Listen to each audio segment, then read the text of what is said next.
Goeienaand gemeente, dit is vandag die laaste dag van die jaar. Soos gewoonlik het ons nie meer 'n oujaarsdiens nie, maar ons neem op en ons saai dit uit. En dit is weer eens my eer om die jaar af te sluit in die Here se naam. Ou Kersjaar preek. Tydens my voorbereiding van die aanbieding het ek besef 2 jaar gelede het ArcelorMittal aangekondig Newcastle gaan toemaak. Net daar het ek besef hoe wonderlike God ons aanbid. Hy het dit so bewerk dat Mittal nog 2 jaar in bedryf kon bly. Maar waar staan ons nou teen die einde van 2025? ArcelorMittal het toegemaak. Ekonomie druk meer in die wêreld. Nuwe leiers wêreldwyd. Familie en vriende wat afsterf.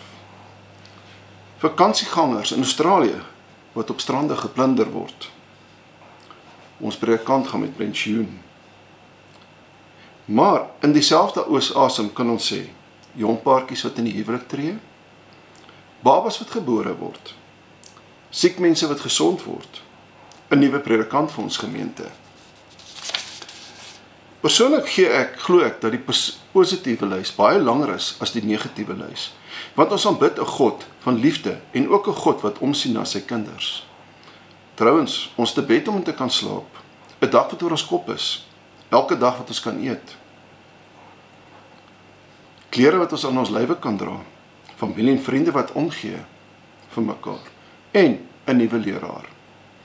Waar staan ons teen die einde van 2025? Baie van ons is dankbaar dat ons 'n jaar met hoogtepunte kan afsluit. Ander van ons weer hartseer, want ons het laagtepunte die jaar belewe. Graag wil ek u vra, kom ons gaan in gebed. Ons genadige Hemelse Vader, hier waar ons die laaste deur van 2025 toemaak. Laat ons vandag kan afsluit, 'n jaar met opwinding, 'n jaar met negativiteit, 'n jaar met positiwiteit. Maar dat ons kan besef, U het ons deur die jaar geneem.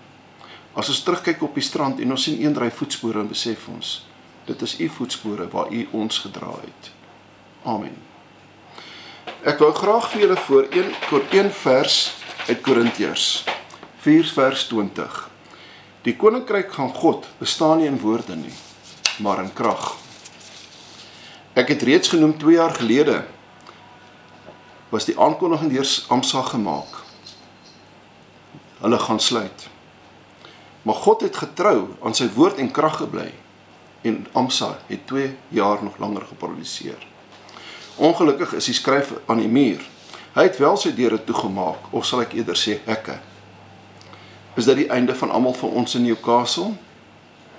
Dalk is dit die deel van God se plan om in Newcastle weer nader aan hom te laat leef. Ons almal besef, daar is heelwat mense in Newcastle wat diep hierdeur geraak word. Tog sê my God, my koninkryk bestaan in krag.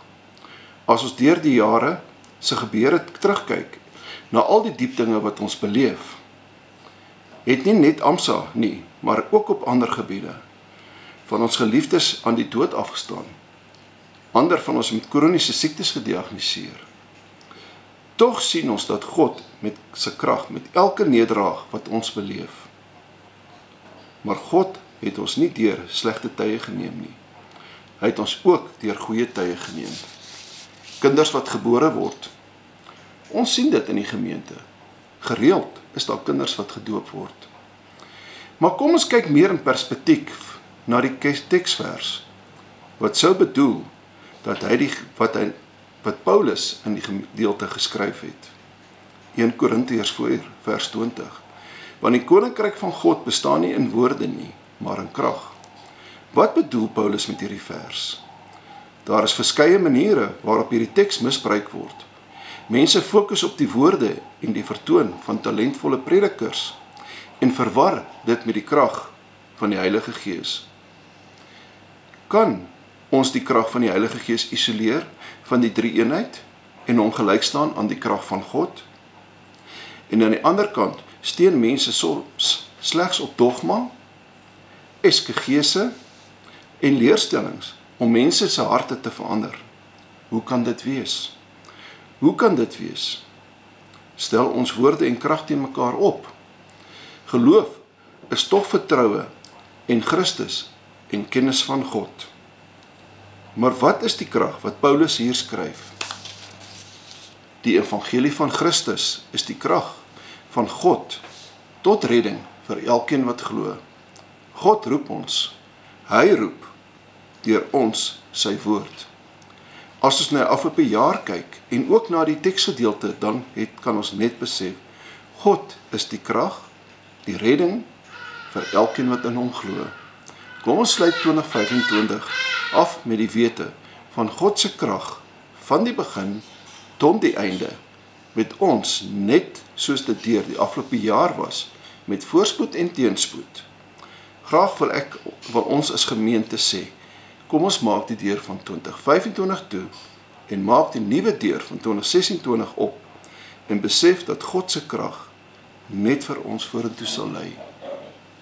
Gemeente, ons groet julle vanaand en ons nooi julle almal om Sondag weer in die kerk 'n diens by te woon.